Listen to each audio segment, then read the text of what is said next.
And we end up going back and forth. And next thing I know, we reconvene at another time because nothing really got accomplished. And if I'm giving advice to fathers out there or just families in general, try to go in there, and even though it's frustrating as hell, try to go in there and stay as calm as possible and try to get what you can accomplished as soon as possible, because it's really about the child. It ain't about who got the most degrees or who, can say the biggest words or who can outtalk who. It's really about the child. So if I'm giving advice on things that I know I need to work on in meetings like that, you definitely want to try to keep it cool at all times. And if you got to take a break, say, hey, can we take a 5-10 minute break? I need to reconvene or talk to my partner or my wife or whoever to try to, just gather our thoughts, and then we'll come back to the table. Because, you can do things like that. You don't have to get it all done in that day. So that's the advice I would give. I've been in the IEP meetings and getting ignored, man. It's one of the most frustrating things ever. And so I'm just trying to be cautious of what I say, how I say it, because it can affect my child. And I would just give the advice to just,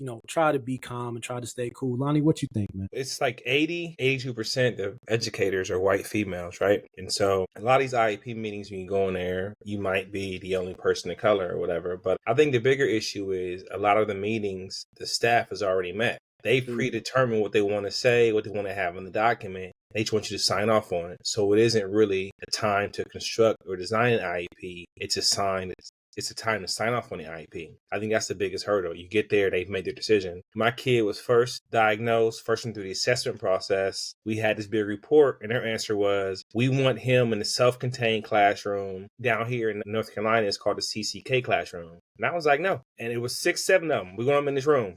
Period. And I was like, that's not what I want for my child. And they was like going hard, but they was like fighting me like, nah, dude, this is what we doing. I'm like, my son is not going to this classroom. And I didn't budge on it. And he didn't go. And they put in the paperwork, parent declined, because I know what happens to kids when they go to those classrooms. They never leave those classrooms, right? And had I listened to what they wanted, my kid wouldn't be doing as well as he is today.